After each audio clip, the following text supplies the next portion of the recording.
episode of the English blog, the blog of English teachers by English teachers and for English teachers. I'll have my colleagues here introduce themselves. So, who wants to go first? Yeah, let's go. Hey, my name is Christine, and of course, I'm an ESL teacher. And I worked with Eric and Adrian at an international college, entering colleges in the past, and that's how I know them. And then I went to college in Florida, USA, with Miss Sarah, who is over there. And I'm excited to be working with these guys now on this project of ours. I'll go next. Okay. Okay, so I'm Eric. Basically, I'm a college lecturer right now. I used to teach in ESL with Christine and Andrea. So currently, I specialize in all things communication and somewhat a little bit of education. So yeah, nice meeting you guys. So I've been teaching Tagalog to foreign change makers since 2005, and I'm also teaching English to natives. And it's an honor to be joining the team of the English blog contributors. Hi, I'm Sarah. I went to school with Christine back in Florida, and now I've been teaching English in Europe as an English assistant in France and Spain. And so, yeah, I teach in public schools and a lot of private lessons. Yeah, and to give you guys a little bit of context, Eric, Adrian, and I are currently based in the Philippines, and Sarah is based in Spain. So we're happy to welcome people from different parts of the world. Okay, speaking of that, we now have 13 viewers, as I can see from our Wow, Facebook okay. page. Hi, Could we guys. ask the people who are watching to type in the comments where you guys are watching from, which city in which country, please? And then we'll try to see that. There's just a delay in There might be a 20-second delay. right. All right, so Mimi Adolor says, "Hi guys." The first comment that we've got from this live. Do you know Mimi? Yes. Christine? I do. both. Hi, Hi, Mimi. And Mimi. Eric too. Okay. I also have some former students of mine who are aspiring English teachers, and they said they were going to attend this. Okay. So Sarah has collected so many questions from her colleagues in Spain, and Christine also has collected some questions sent in by our Facebook page friends. Last question: what challenges can a new ESL teacher anticipate? Of course, there will be so many challenges. One would be the way the language is used, because the way the language is used, which will be answered in detail by Christine later on, the differences between English, American and Filipino English, that will be answered in detail by Christine later on. One is that, of course, in the Philippines, we use English in a different way compared to other native English speakers are using it. Of course, there are also cultural differences. There are so many Philippinisms or Pinoyisms. Aside from that, also the platform for which the teacher is teaching, whether that's in person or online. And if you're working in a company, of course, you will be adapting to how the technology is used while you're teaching. Plus the fact that you might be encountering different ages of students. And I'm sure if you are employed by a company, you would have been informed in advance what the age group would be. What other information can you guys add to this? What other challenges can they be facing as a new ESL teacher? Well, if you're teaching group classes, at least in my experience, I've had group classes where students were of differing levels and very, very different levels. And that has proven to be a bit of a challenge. But you need to find creative ways to deal with that difficulty, find activities where they can all get involved and all learn. You want the lower level students to learn from the higher level without having the higher level be negatively affected by the lower level students. So I can go in detail about that later, but yeah, that's another challenge that I have personally faced as an ESL teacher. Yeah. How about the rest of you guys? I think one of the major factors in ESL teaching is also the student motivation. Usually, that's a huge factor when and it can be a challenge as well. So you have to make sure your content is engrossing to the students, and also it should be applicable in their own lives as well. Yeah. Sarah, what have you got to say about this topic? I think that a lot of new teachers work in teams or begin their career maybe as an assistant or somebody that has to co-teach or something like that. And so I think it's really important to not only develop your teaching skills and your command of the material, but also to learn how to work with other people, how to ask people for help, and how to get the most of what you can from the experienced teachers on your team. Okay, so there you have it. We've just answered the first question. Before we continue to the next question, we just want to give a shout out to the people who have already commented on the Facebook Live. Louis J. Carrion Sarmiento, my friend from Victory Metro East, is watching us from Binangonan, Rizal, Philippines. Wow. We also have Miss Kat. Miss Kat is from where? From Metro Jasmine. Manila. From a lot of places. From Malabon City, Philippines. Then that's all the comments that we have so far. Okay, so who's ready to pick another question and answer it? Let's go with Sarah. Since her face Let's popped go with up. Sarah. Yeah. So the question, Sarah, for you is, Okay.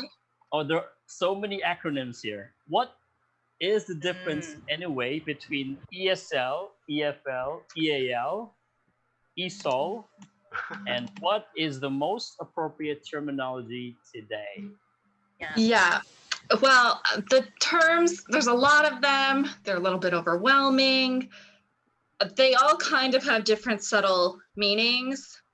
Currently, at least in the US world, I think usually you hear ESOL, ESOL, which is English for speakers of other languages, which kind of it covers all the different ways you could learn English. The other terms are a little more specific. There's also ELL, which is English language learner, which is kind of similar type thing. The difference between ESL and EFL is EFL is English as a foreign language. So for example, I basically teach EFL here in Spain or France. Right. The children speak a different language at home. Their parents speak a different language. They're learning it to use outside of their home country. ESL is if you're learning English as a second language, which is more common. For example, I'm from Florida, so there's a lot of people learning English as a second language where they need it to work in the US, in the country, but there's also Spanish, which is a predominant language too. And that's where EL comes in. And so now EAL is more preferred than ESL because it's not about the second language. It shows that they're alternate languages. English might be somebody's third, fourth, fifth language. But the key is that they're using it in country. Yeah. So when in doubt, use ESOL. When you're teaching people that want to use English abroad, you can call it EFL if you want. And don't worry about it. ESOL is like the umbrella term for ESL, EFL. ESOL, English for speakers of other languages, is very general. But ESL, EFL, they're a bit more specific, and they do, like you said, have some differences, like ESL being in the Philippines or in the United States, and then EFL in France or Spain. So, yeah. Okay. Very good description. All right. So thank you for your wisdom, Sarah of Spain. Sarah. You're welcome. Sarah from Spain. Yeah. 1 second. I'm gonna go back to our database of questions, and yours are okay. 1 second. How does American English differ from Filipino English? Ooh. The one I mentioned. Okay. Very good Right. question. And I remember talking about this with you guys a little while ago. first of all, American English is a little bit more idiomatic. It uses more idioms that are not commonly used in the Philippines. And me, being a Filipino American, born and raised in the United States, I am used to using idioms in my everyday English. And I think that it has not really, people have not really fully understood me in the Philippines when I've used those idioms. So there's been a little bit of a, I guess, a cultural barrier, um, like a language barrier in that regard. Another huge difference between Filipino English and American English is the use of Philippinisms, which I think Adrian briefly mentioned. We use a lot of English words that are only used in the Philippines, like how we say bathroom or restroom, we say CR in the Right. Philippines. Or instead of turn on the light, turn off the light, they say close the light or open the Open Open the light. light. light, yeah. There are many differences, yeah, in word usage between Filipino English and, let's say, American English. So I think it's nice to be cognizant of that. Like, what is something that can be understood internationally in spoken English? And the same goes for Americans. Like, we have a lot of, I guess we can say, Americanisms that maybe Right. people in other countries would not understand. So it's good to be aware of those things. Yep, that's right. Okay, so for those of you guys who are watching us in this first episode of the English vlog, the blog of English teachers by English teachers and for English teachers, you are welcome to ask us questions in the comment section of our Facebook page. You may do so, and we'll do our best to answer those questions. We aim to finish in 30 minutes, but we'll see how this goes. We also have some watchers from Malaysia. I couldn't read that, but I think, yeah, I really couldn't read the name. But thank you for watching us from Malaysia. Anyone else watching from other parts of the world, please do comment. Oh, I have Kagawad Tom Atentar Haberle from Mindanao, watching us from Mindanao. All right, let's ask the next question. Eric, Yeah. question for you. Are you planning to do some online training in the near future? Okay. So one of the main objectives of the English blog is actually, it's based on our slogan is to help teachers, come up with different tools, teaching methodologies, to aid in ESL teaching. I think at this point it goes beyond ESL teaching. I think in the Philippine context, it's English teaching. So for different private institutions, we aim to, eventually help out in private institutions when it comes to English teaching. So far for online learning, we're actually still studying it. I personally am experimenting with multimedia tools. So I use a lot of applications when I teach college. So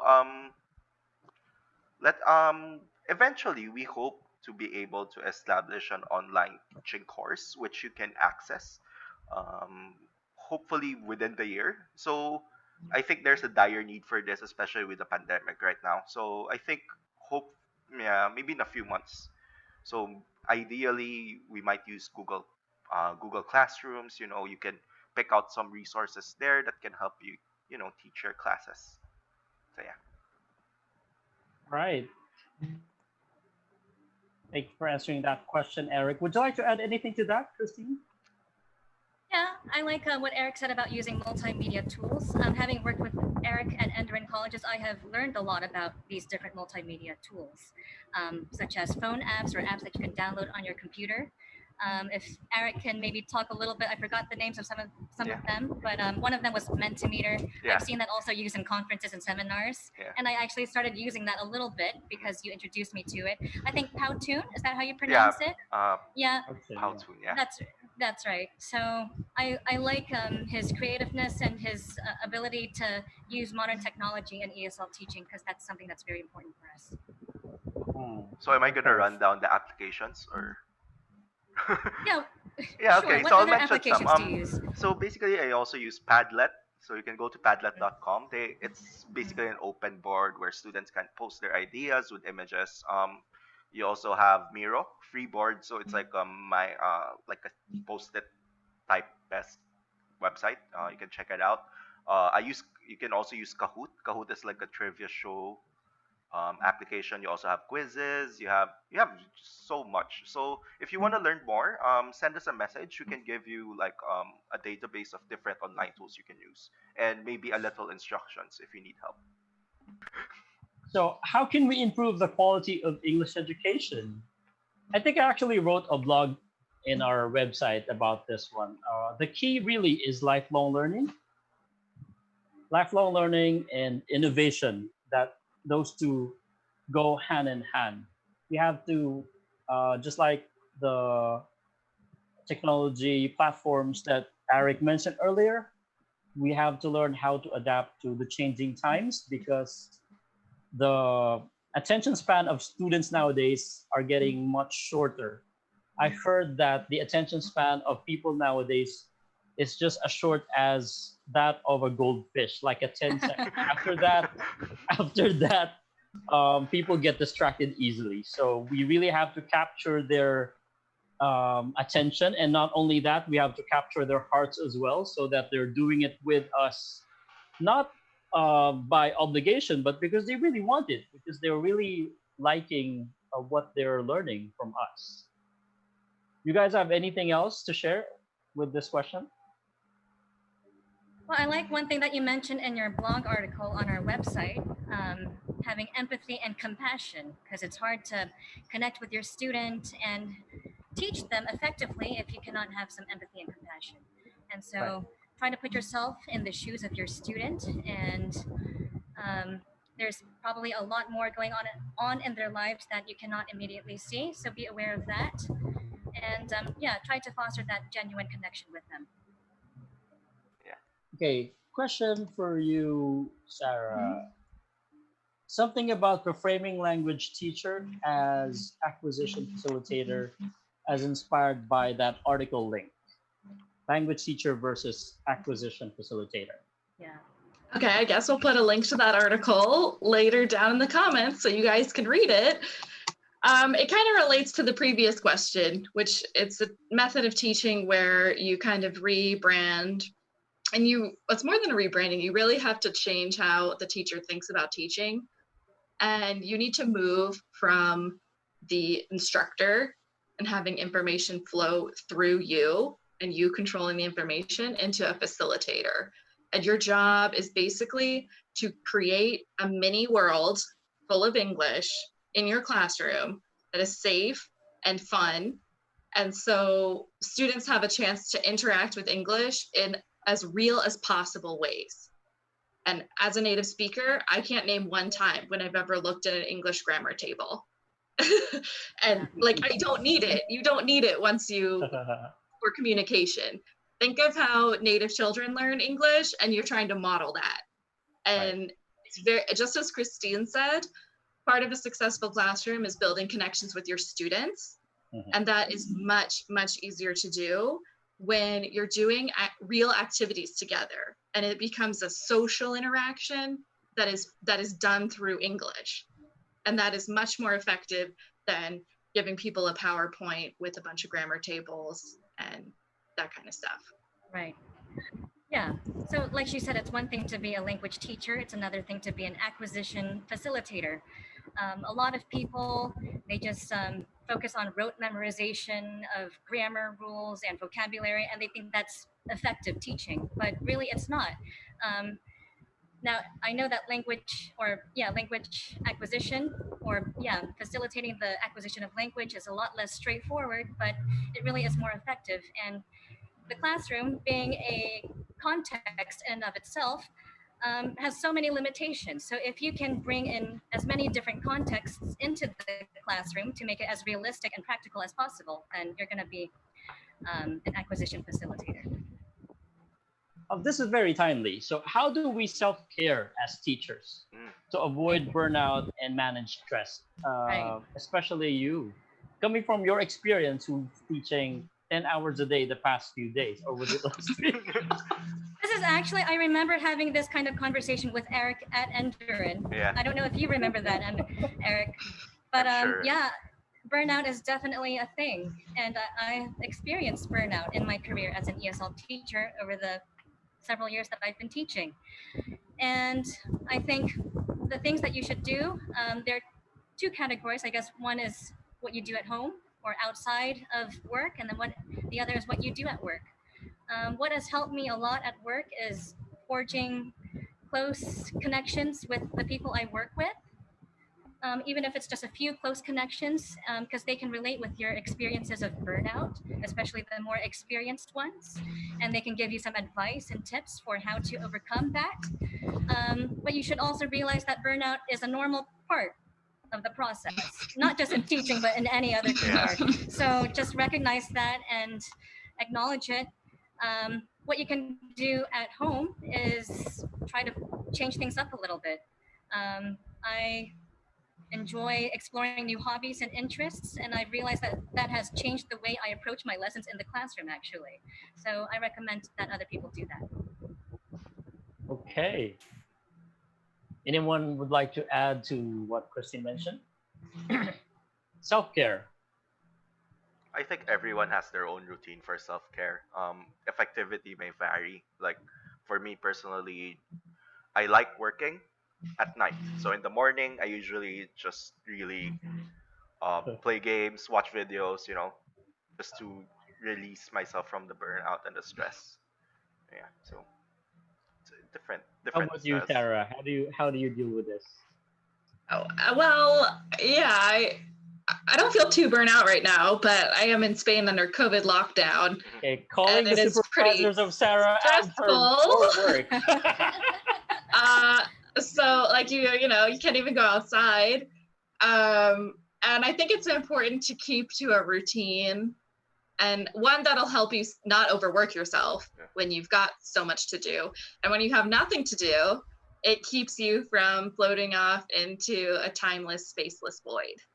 Right. How about So you, yeah, Yes. keep it Adrian? simple. How do you deal with burnout and take care Just of like what yourself? what Eric mentioned earlier, we really have to find hobby, and you as well. You mentioned this earlier. We have to have hobbies and interests that are not related to work, so that we find joy in them, and it's also very good to have meaningful connections with your family and friends, especially in this time of COVID-19 crisis, right? Because we're all practicing social distancing. But it's supposed to be labeled as physical Yeah. distancing, not social distancing, because we still have to be Right. socially connected with our loved ones, and Very true. that keeps us sane, and that keeps us whole. All right, we're ready for the next question for Eric. It's the last Eric, question. that's the last Yeah. question. Yeah. Okay. How can I structure my online teaching to ensure equity of access for those with limited access to the internet and other considerations, also known as the digital divide? Okay. So the it's really hard to do synchronous classes or doing like a Zoom session or a Skype session with your students. I'm sure some institutions they still continue with that, but one thing I like doing is setting up asynchronous classrooms. So basically, everything I will be discussing in a live session, I will place it on an online module with recordings or whatever, wherein students can access at their at their leisure during their leisure times or whatever. Also, we have to always remember that online teaching can be as good as live teaching if we use the proper tools to substitute the actual interaction. But Mm, yeah, mainly it's mostly you have to give you have to understand where the student is coming from, then make sure your materials are very timely and can be accessed anytime. So that's where right. online classrooms really help. So some Yeah. online platforms I've been using is actually I just use two. So I use Google Classroom for my personal stuff, the personal classes. Then the other one I actually use FreeJu with the institution I'm currently working in. From for my masters, we're using Moodle and Ateneo. So there are a lot of platforms you can use to set up your online classroom. So yeah. Awesome. That's really very insightful. Thank you for your answers, my dear colleagues and teammates. I think we've come to the end of our first episode. Uh, Can we give a little overview of the English blog yeah, before we sure, go completely ahead. close this? So, yeah, you guys have been following the English blog for some time now. Maybe some of you just today when you heard about our Facebook Live event. The English blog is, as Adrian said, a blog of teachers by teachers for teachers, and specifically ESL teachers. And we are here for you to meet your needs as an ESL teacher. We provide high quality blog content and customized lesson plan making services. So if you have a class and you have no idea what to do and you're freaking out, come to us. We're here for you. That's what we're here for. And we also provide professional life and career coaching services. Our members are certified and experienced in these areas. And yeah, we're very excited to provide these services to you. So if you ever want to take advantage of those, send us a message on our Facebook page or our website, and we will respond to you and hopefully be of great help. Awesome. All right. So that concludes our first episode. Thank you all for watching. I also just looked at Thank the you. comments. Thank you. We have a viewer from Vietnam as well. Right. Okay. So we'll see you guys next time for the next episode of the English Blog. Thank Bye. you, guys.